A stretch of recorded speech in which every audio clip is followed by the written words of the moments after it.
నమస్తే అన్న, అందరికీ నమస్కారం. కువైట్ ఎయిర్పోర్ట్ ఎప్పుడు తెరుస్తారని చెప్పేసి చాలామంది అయితే అడుగుతూ ఉన్నారనమాట. ఎయిర్పోర్ట్ ఎప్పుడు తెరుస్తారంటే కానీ నిన్న తెల్లవారుజామున మనం చూసుకుంటే కువైట్ ఎయిర్పోర్టు పైన దాడి జరిగిన విషయం అందరికీ తెలిసిందే. అలాగే కువైట్ ఎయిర్పోర్టు పైన అనేక డ్రోన్లతో అయితే ఇరాన్ అయితే దాడి చేయడం జరిగింది. భౌతిక నష్టం మాత్రమే జరిగింది, కానీ అలాగే ఎవరికి ఎటువంటి గాయాలు కాలేదు, ప్రాణ నష్టం కూడా జరగలేదు. అలాగే కువైట్ ఎయిర్పోర్ట్ను తదుపరి నోటీసు వచ్చేంత వరకు మూసివేస్తామని చెప్పి కువైట్ ఎయిర్పోర్ట్ అధికారులు మరొకసారి స్పష్టం చేశారు. అలాగే కువైట్ ప్రధానమంత్రి గారు ఎయిర్పోర్ట్ను సందర్శించిన తర్వాత అక్కడ పనులు ఎలా జరుగుతూ ఉన్నాయి, కార్యకలాపాలు ఎలా ఉన్నాయని చెప్పేసి సందర్శించిన తర్వాత కువైట్ ఎయిర్పోర్టు త్వరలో తెరుస్తారని చెప్పేసి చాలామంది భావించారు. అలాగే కువైట్ ప్రధానమంత్రి గారు సందర్శించి వెళ్ళిన తర్వాత తెల్లవారుజామున మనం చూసుకుంటే కానీ కువైట్ ఎయిర్పోర్టు పైన ఇరాన్ దాడి చేసిన విషయం అందరికీ తెలిసిందే.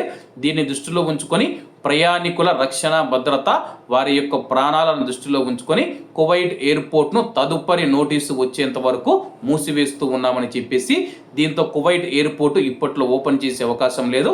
ఎవరైనా ఇండియాకు వెళ్ళాలనుకుంటే కానీ సౌదీ అరేబియాకు వెళ్ళి సౌదీ అరేబియా నుంచి అయితే వెళ్ళవచ్చు అనమాట.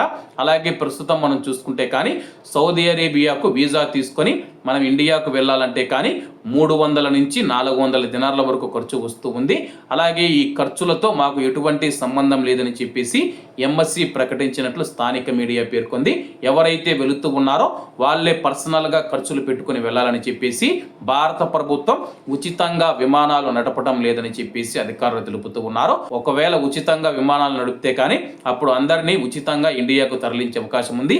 ప్రస్తుతం పరిస్థితులు అలా లేవు కాబట్టి ప్రస్తుతం పరిస్థితులు అదుపులో ఉన్న నేపథ్యంలో కువైట్ ఎయిర్పోర్టు పైన ఇంకా ఎటువంటి నిర్ణయం తీసుకోలేదు. కువైట్ ఎయిర్పోర్టు పైన ఏదైనా నిర్ణయం వస్తే కానీ, కీలక ప్రకటన వస్తే కానీ మొదటగా నేను మీకు తెలియజేస్తాను.